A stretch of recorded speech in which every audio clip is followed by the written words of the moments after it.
Assalamualaikum warahmatullahi wabarakatuh. Kali ini kita akan membahas soal PAT tema 8 kelas 4 ya. Kita mulai dari nomor 1. Bismillahirrahmanirrahim.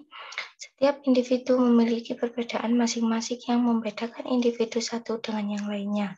Perbedaan yang dimiliki setiap individu disebut keragaman. Jadi jawaban yang tepat yaitu yang C. Perbedaan masing-masing yang membedakan individu satu dengan yang lainnya yaitu keragaman. Lanjut nomor 2. Setiap daerah di Indonesia memiliki keunikan masing-masing. Maka sikap kita terhadap keunikan dari daerah lain harus saling menghargai.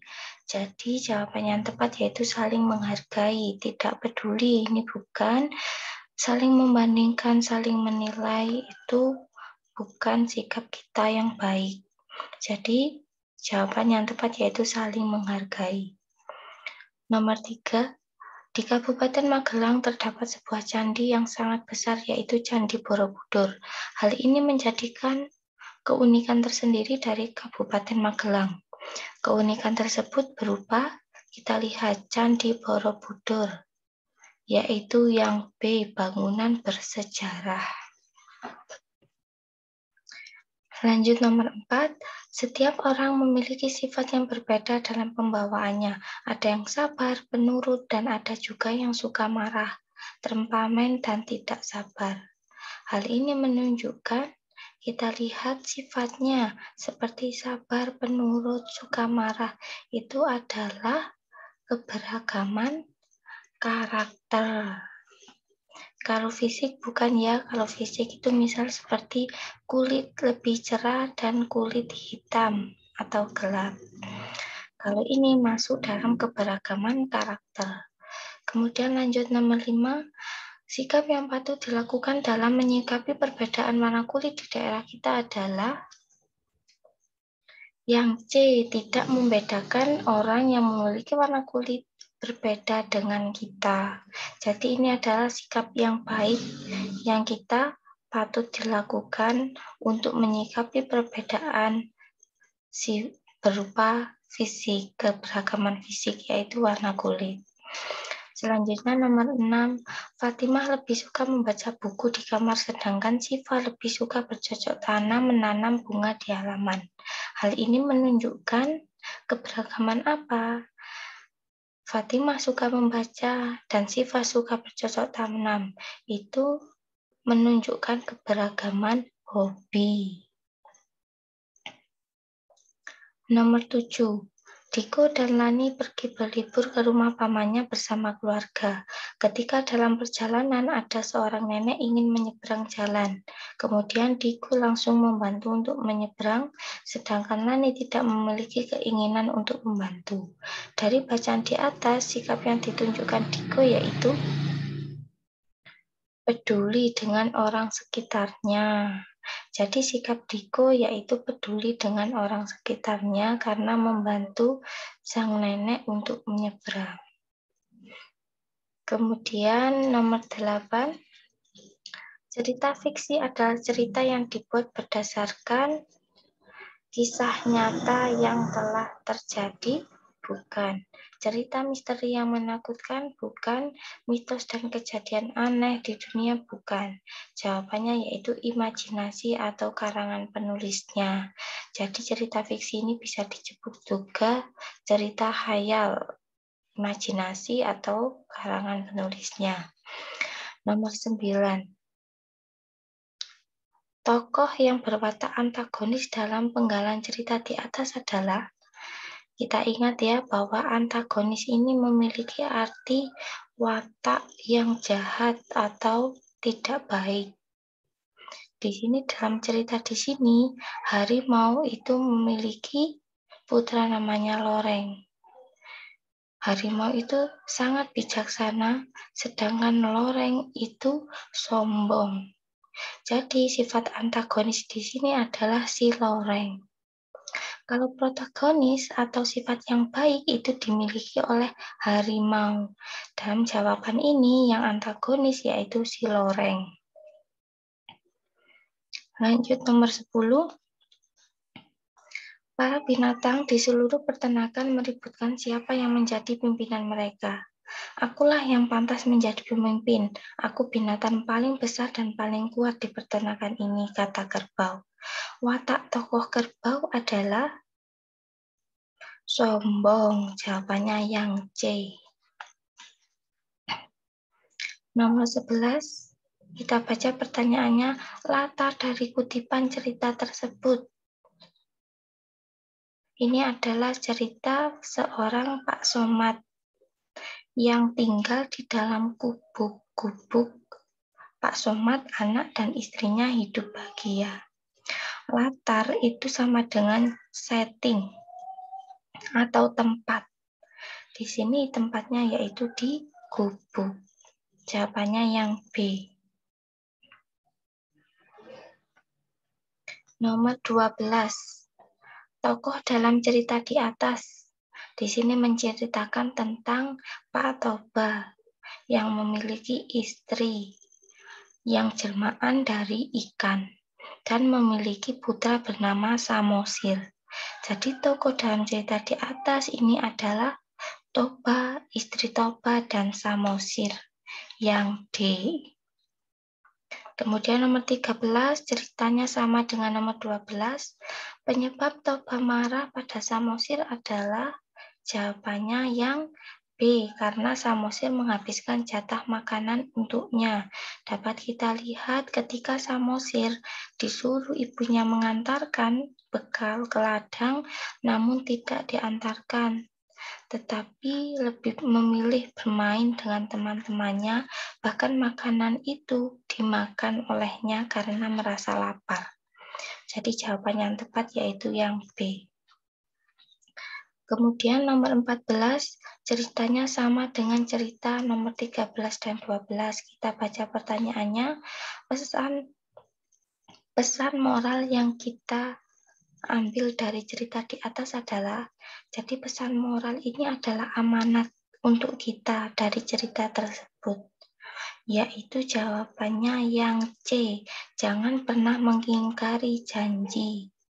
Yang seperti tadi yang dilakukan Samosir telah tidak mengantarkan makanan ke ayahnya, tambah karena memilih bermain dengan teman-temannya, jadi mengingkari janji, disuruh ibunya tapi tidak dilakukan.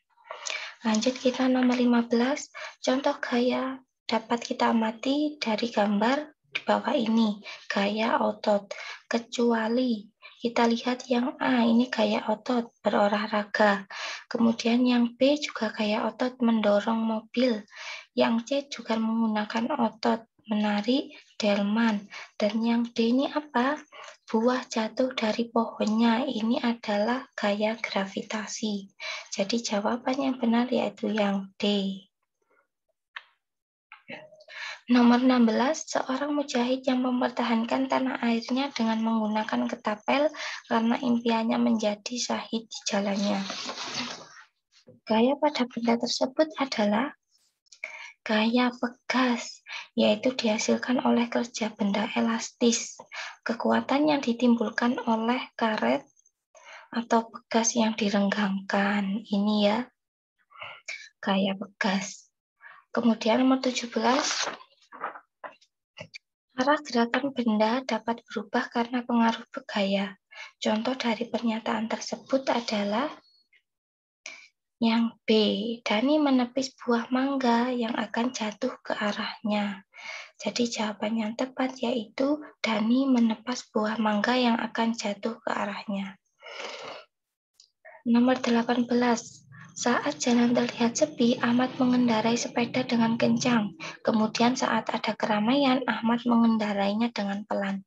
Peristiwa ini menunjukkan bahwa gaya dapat membuat benda bergerak semakin cepat atau lambat.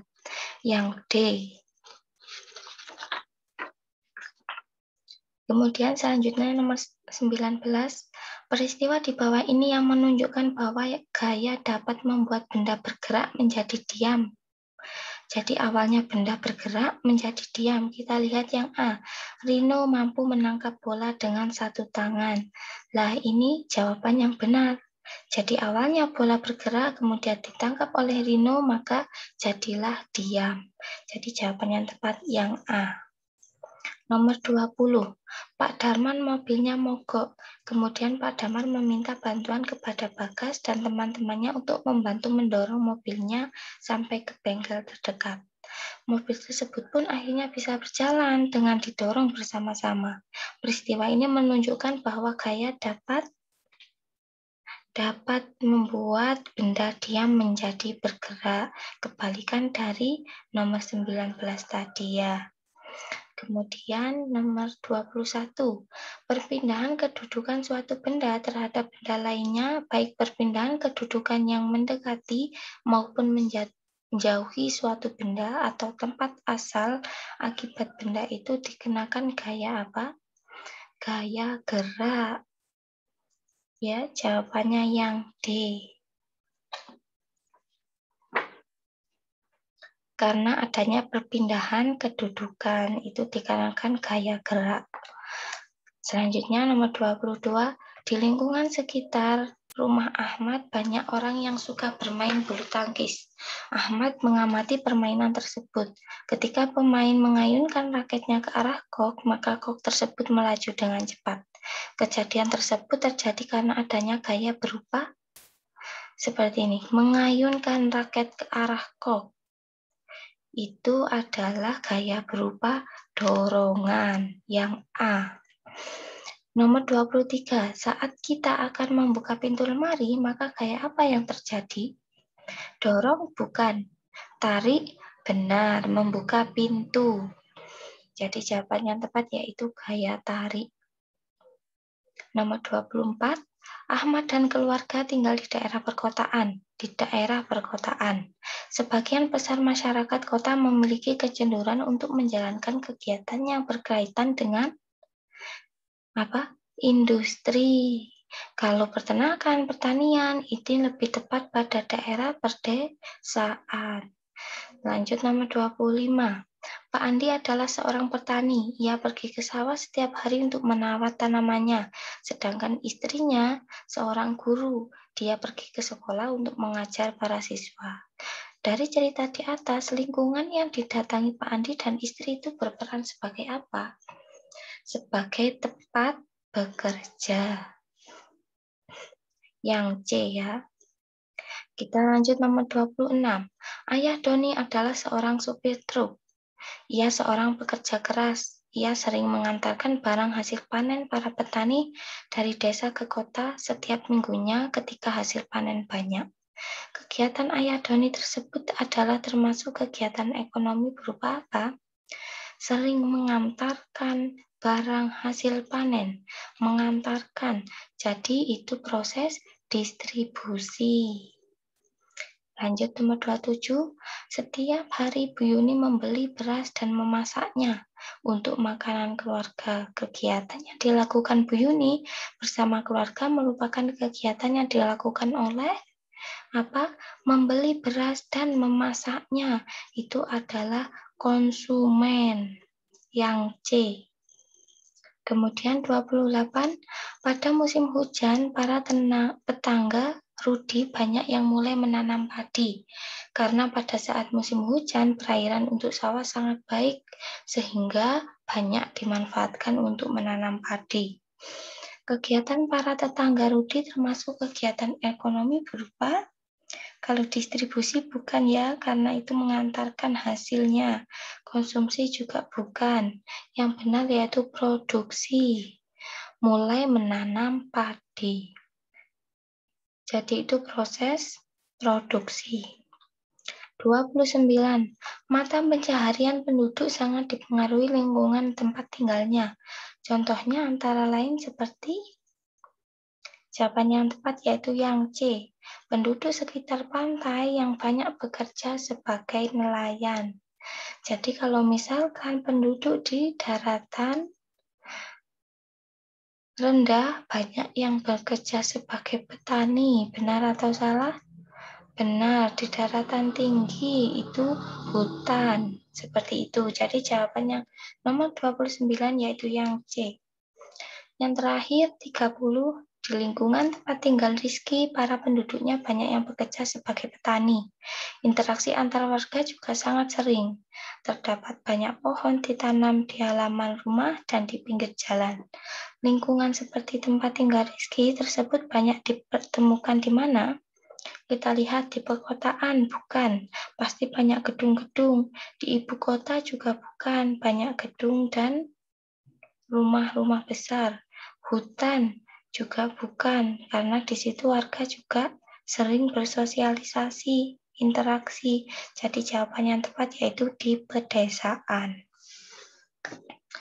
Alhamdulillah untuk pembahasan kali ini tema 8 sudah selesai sampai angka 30. Semoga Mbak dan Emas memahami tentang pembahasan ini dan semoga bermanfaat ya. Alhamdulillah, Ustazah akhiri. Wassalamualaikum warahmatullahi wabarakatuh.